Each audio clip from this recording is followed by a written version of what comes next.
Okay guys, so we're at the BBC studios now. Race is just on air at the moment, who's going to be doing my interview. I think we're waiting for the break and I'll be going on from 11. The nerves are kind of kicking in again. Say hi to Race! I feel famous now, I'm on YouTube. You are Finally, famous! my dreams have come true. Tonight then, on the big interview, we meet a rapper, vlogger, radio presenter, YouTuber and general good egg, DJ Taz. And on to a moment, Tasmia Manon is from the other side of the border. Having grown up in Leeds, she got into rapping at the age of 14 and has been at it since. Last time she was in the Desi Nation studio, she was joined by Aisha Eslam when the pair performed live. Now Taz has moved into the digital age by embracing the camera and putting her life on film via social media. On a YouTube channel that is Taz Vlogs. To find out more, she joins me in the studio now. How do, love? Hello! Fancy seeing you again. I know! Ages! It actually has been a long time. How long has it been? Do you remember when you were last there? I do remember. I think it's been What? over at least 2 years or something. 2-3 years maybe? It's been a while. Something like that, yeah. It's been a while. It was the early days of our programme. It was when we first started. I think it must have been at least 3, maybe 4 years ago. Yeah, definitely. Oh, well, it's nice to have you back. Thank you for having me. Well, what have you been doing since you were last here? Just too much. Too You're much on has your been own? going Why are you on your own? on. I know, bless Aisha. She was actually busy at the today. Bless her. Was Otherwise, she she would have shy? loved to have come. She's very shy, Zara Asher, isn't she? She is, but then you put a guitar in her hand and she's off on Well, one. that's it, exactly. Tell me about it. So just remind people, Taz, of how you discovered music. Well, at the age of 14, really, I realised that I could write rhymes. So I just kind of gave a go at this whole rapping thing, and it started off with actually rapping against Eminem's track, Right. one of Eminem's track, and I Remember which track realised, it was? I think it was his early days, cleaning out my closet. I think it was. It's a good song, isn't it? It is. And I just realised that I could actually rhyme, so I decided to start writing what I felt down, Yeah. and it just kind of stemmed from there. It just kind of went off. So, I mean, at the time, Yeah. you must have thought it's just a bit of a hobby, or were you thinking that I want to do this kind of long term? I think at the time I didn't really think of it. I think at the time I saw it as a bit of a stress reliever, Right. which was very strange because a lot of people, they write diaries. This was my form of writing a diary on how I wrote and, bring my emotions out. I knew that I was always going to keep it up, I think. I don't think I can ever not keep it up because it is something that helps me release. Did you think of kind of it becoming a profession for you? It would have been awesome if it does become a Yeah. profession. Obviously, I'm not going to rule that out, but you have to be realistic, though, don't you? So I don't think the passion's ever going to go. I think the passion's always going to be there. And if something stems from it, awesome. How's family with the whole music thing? I think they've come to terms with it now. They've come to terms. I remember accepted. last time I asked you that question, it was a bit of a grey area. Yeah, no, they've accepted it. They've accepted the whole. I'm going to go down the media route. I've got a passion of vlogging. Even vlogging, I kept kind of undercover to begin with. I didn't really tell my family about that. But they've realised that, it's something I'm interested in, I'm passionate about, and they get involved now. You do a bit of everything though, don't you? It's not like just one thing. It is a bit of everything. I think I just want to kind of explore as much as I possibly can, and I want to push myself as much as I can as well, I think. So, just sticking with the music for the minute, we'll get onto the vlogging in a sec. What were you listening to growing up? What were the kind of sounds that you had around you? I had it varies really. I mean, from Tupac, because of my 2 older brothers, they'd be blasting that, Nas. And then I'd obviously listen to Miss Dynamite, she was a big influence, Eminem. But then obviously with the Asian thing as well, I'd listen to a lot of Bhangra music, a lot of Bali Sagoo, things that were kind of round back in the 90s when I was growing up. Okay, so from that you then started to write. Yes. At that age, at 14, what does one write about? I believe your first rap was about your mother. It was about my mum, yes. Good I can't memory. believe you actually remembered. I'm actually quite touched. So tell touched. us, relive that for us. Well, when I was 14, and I first got into writing rhymes and stuff, I wanted to see if I could write something. So I feel like the Mama track was more of a test to see if I could actually produce something. And I just started writing how I felt towards her, really, and how much she's actually done for us. And it was my way of saying, Mum, I love you, but just my personal way of saying it, as opposed to just saying those words. Oh, fab. Well, we're going to go to a piece of music. As always, we get our guests to pick the music they'd like us to play. First track you've picked is the sound. Funnily enough, we've just heard it, but a different kind of version. Ed Sheeran with "Shape of You." Why have you picked this tune? I just feel like he just smashed it with this track. I absolutely love the beat, love the lyrics, love everything about it. It is a brilliant tune. Let's have a listen to this one then. This one is Taz's first song selection. It is the sound of Ed Sheeran, and this is "Shape of You." I'm in love with the shape of you. Come on, be my baby. Come on. Come on, be If you're going to dance, I might as well turn it up. Come on, be my baby. Come on. Come on, be my baby. Come on. Come on. It is the first song chosen by tonight's guest on the big interview. We are speaking to Taz on Tasmia Manon. And this, of course, is the sound of Ed Sheeran with "Shape of You." I'm assuming in the weeks to come, especially in our Zarahadke section at the end of the show, that we are going to hear many, many, many, many versions of that track. We already had one last week on Zarahadke. We had I think it was a version by a guy called Bardal who did like a Hindi version. So yeah, I'm assuming we're going to have many, many versions of that track because it is so huge at the moment. Okie doke, Taz still joins us in the studio. How do? I'm doing good, not bad. I feel like I should say how do. And I say how do to everybody anyway. Yeah. But with you being, you know, like Yorkshire Wally and all that, I feel almost more at home saying how do to you. I feel more at home hearing Good, it. good. That's what we like to do. So you start off with all this, you know, rapping and stuff, yeah. Yeah. And then somehow you get into radio. Mm-hmm. So you start presenting. Yes. It's not an easy gig. Just thought I'd say. But then you make the decision to somehow go into vlogging. Yes. Where did that kind of seed get sown? That was actually a bit random, but at the same time, I was thinking about it for a while. I just couldn't find a point to actually. I just couldn't find something to where I'd just pick up the camera and just start vlogging. So I decided to do it on Ramadan, the first day of Ramadan. I thought, right, I'm going to start doing Ramadan vlogs. They were the first ones? They were the first ones, yeah. I feel privileged now. They were the first ones, yeah. Okay. And I just thought I'd carry it on from there. So what was the response that you got to them, the first ones that you did? It was very positive. I didn't tell anybody I was going to be doing vlogs. I think my very close friends knew, so I just started whacking it on like social media and stuff. Obviously, other friends then started seeing it. When I started going to work, my work colleagues were like, when am I going to be in one of your vlogs? So I didn't even know they were watching it, but the response was good. It was positive. I think I wanted to show a different side of Ramadan. So I wanted to show that there are highs and lows, but there's more highs than lows. They were really good, though. I remember watching them. And we were just saying this off air a moment ago, and I feel almost pressured that I should say it on air now. You're so comfortable in front of the camera. And it's weird how comfortable you are. It's like you've been doing it for years and like it's just no big deal. Do you have aspirations of television, maybe? I would like to, maybe at one point. Again, it's not something I would rule out. It's definitely something I'm open to. And I don't know if that's where maybe the comfort comes from, that it's something I was always open to. So I think maybe you're a bit of a media junkie. Do you think? Is that fair to say? Because yeah, we've got radio, we've got video, we've got obviously the music side of things as well. Are there any other strings to this bow that you're hiding from us? I'm currently writing a script.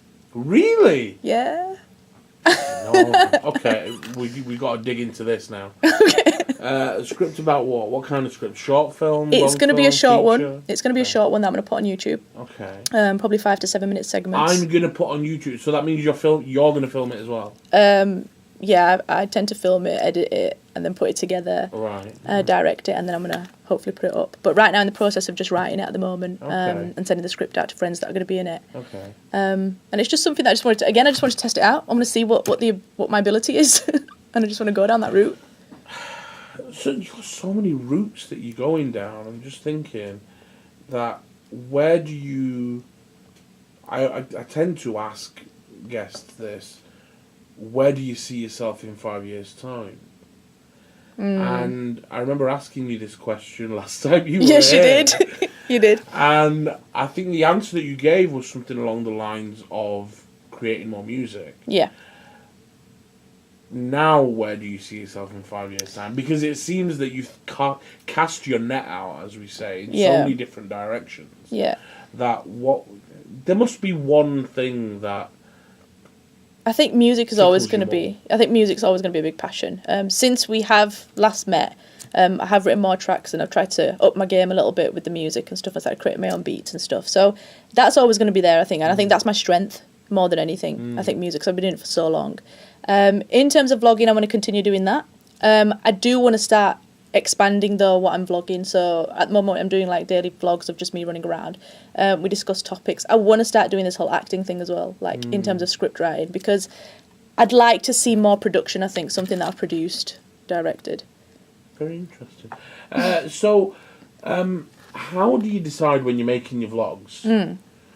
How do you decide on what exactly you're gonna talk about? I think... Do you plan anything beforehand, or do you just turn the camera on and away you go? I think when it's daily vlogs, I'll just turn the camera on. So like, I was vlogging today that I'm going to be coming here and so on. I think when I do topic vlogs, so like I've done a vlog on depression and I've done a vlog on friendships and things like that, I think these are things that have personally affected me that I know people out there are affected by. So I then get motivated and inspired by the fact that, do you know what, I want to share my views and opinions with people who are maybe going through something like this. Are you down with the vlogosphere? Are you kind of like totally across all the other YouTubers and all this, that and the other? Or are you just one of those that just kind of mind your own business and just carry on with your own thing? I do tend to mind... You do get loads of people that are kind of, you know, Hamza Arshid knows Ali Official and Ali Official knows Khalid Sadiq and they all Yeah. I know, I just kind of mind my own business and just put my vlog up. I'm a big fan of Superwoman, so I do keep up to date with her stuff. She's going to be coming for a book signing, so I'm going to be attending that as well. But yeah, I think it's just, I feel like she's kind of set a pathway as well, and I think she's done really, really well and she's smashed it. So I feel like I'm quite inspired by that as well, that there are no boundaries. Why are there boundaries? There shouldn't be. Is it harder for women? I'd say so, a little bit. It's a little different. I feel like we're moving to a time where it's getting obviously equal now, but I do think to break that barrier of, I think it's expected to be married by a certain age. It's expected to settle down and that's it. That's what your life is going to be. And I think we're kind of breaking barriers, so that's a good thing. I was thinking before that how many kind of female YouTubers are there? And quite a few came to mind, Superwoman being one of them. Yeah. And then I thought, how many Asian female YouTubers are there? Yeah. And with the exception of Superwoman, Yeah. and maybe Dina Tokyo, I Yeah, don't even yeah. know if she's Asian or not. I can't really think of anybody else. But when it comes to Asian guys, Yeah. it's quite a lot. You've got your Hamza Arshad, you've got your Ali Official, you've got, there's quite a number out there, Zayd Ali T, Yeah. and, Sham Idris and all of them lot. Why are there not more Asian women vlogging or being on YouTube and stuff? I think Is it there's something that... about showing off a bit that you're not allowed to do that? I don't know, some people might see it as that. Some people might see it as... I mean, even when Superwoman started off, she was doing it undercover from her parents as well. A friend had rang her mum and said, we've seen Lily on YouTube. So that's how her mum found out. And I kept it undercover as well. So there must be something there where we're not comfortable as of yet to bring it out. But again, I'm very aware of the things that I'm putting out there. I'm very aware of the topics that I'm discussing, and my mum knows exactly what's going out now. She's subscribed to my channel, which is quite worrying. Well, she's keeping an eye on you, that's what it is. All right, let's go to your next track selection then. This one is the sound of Zach Knight. We heard him earlier. Currently at number 6 on the official Asian music chart with Love Controller. This one, though, is going back a couple of years, I think. Yeah. Enemy. Tell me why you've picked this tune. Well, I like Zack Knight anyway, because of the whole infusion of English and Asian. And I like the beat to this. I like the way he's put it together. Okay, here we go. This one then, The Sound of Zack Knight. It is the second track chosen by Taz this evening. Enemy. Started life at the age of 14. Well, she didn't start life at the age of 14, obviously, but at the age of 14, she started writing her own raps, creating music. She did stuff with Aisha Aslan, who came to the studio with her last time. And now, other than presenting on the radio, why she would want to do that, I have no idea. But she's also started vlogging on YouTube. The internet has become quite notorious at the moment, yes. And not for obvious reasons, but for other reasons, like things like trolls and stuff like that. Have you had any kind of negative experience, and like how do you kind of deal with that? I think going into the whole vlogging thing, I knew that was going to be everyone's cup of tea, and I think that's something that we always need to remember. I mean, even on radio presenting, you sometimes do get people abusing, via text and stuff. So I think you have to get thick skin, because you're not going to be everyone's cup of tea. And I think I've not personally had that much of a... I think the worst comment I probably had is brush your hair, because, I always have this, like, bedhead look. But that's my look. Like, you either accept it or you don't, do you know what I mean? So, the funny thing is, the very people that used to comment things like that were the very people that started commenting later on, oh my God, I love your vlogs. So it's just like, well, obviously I'm doing something right, because I've converted you from here to now somebody who likes. But I just think it's something that's always going to be there, and I think we shouldn't focus on that. Is there anything that you wouldn't, and I'm going to phrase this carefully, and I'm assuming that you will understand where I'm going with it, that you wouldn't do on camera? Other than the obvious, without, family show and all that. But I'm just saying, because you seem quite, like I said, I mean, literally filming your life. Yeah. Is there anything that you'd be like, you know what, that I'm not gonna... There's a few things. Yeah, there's a few things. I know I vlog pretty much a lot of my life, but then I do choose certain aspects of that. I don't want to show that side of my life. So, for example, whether it be family events or things like that, weddings, birthdays, and I don't vlog stuff like that, because I don't want to share that side of my life. Because the thing that I like about vlogging is I can pick and choose what I show, and I can pick and choose what I share with people. So I think that's really, really important for me, that I don't want to just put everything out there, because I still want to kind of live my life. Well, hold that thought right there. In the studio by the wonderful DJ Taz, who is currently doing vlogs. You can find her on Facebook at Taz Vlogs. You can find it on Twitter at DJ Taz, not D and J, but D-E-E and J-A-Y. You can find her on Instagram at Tasmania with 2 A's on the end, and on YouTube at Taz Vlogs. When are you going to start spelling things correctly, first of all? Mania with 2 A's, DJ is in D-E-E-J-A-Y. The other names were taken, that's why. All right, I'll let you off it. Anyway, so just wrapping up, the vlogs, what are you any ideas for what's coming up, anything, you're thinking of doing with it, what direction you're going to take it in?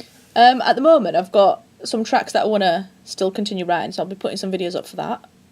I've got the script that I want to do, and just continue with my daily vlogs, just random stuff. Ramadan's going to be coming up. I'll be doing Ramadan vlogs again. A lot of people have been messaging me privately on Instagram and so on, saying you're going to be doing it again. So I'll be doing that again, definitely. Oh. Well, we look forward to it. Good luck with everything. Thank you so much. Do send us your music through as well. I will do. Gives us something to play. Okay. But saying that, talking of something to play, your third and final song selection this evening is The Biebster. Justin Bieber with Sorry. Tell me why you have picked this tune. I just can't help but move, Ray. So if I'm dancing in the studio, I apologise in advance. It is a tune. She's been dancing all night, if I'm honest. She's only just decided to apologise now. In fact, it's quite witty. Who is? You just said I'd like to apologise, and I'm about to play a song called Sorry. Oh, well, there you go. But always thinking. Thank you very much. Thank you for having me. Wonderful. Tasmia Manning. You can find it, like I say, on Taz Vlogs on Facebook and YouTube. Tasmania with 2 A's on the end. We're on Instagram and you can find her on Twitter at DJ Taz. This is her third and final song selection. It's the sound of Justin Bieber. Sorry.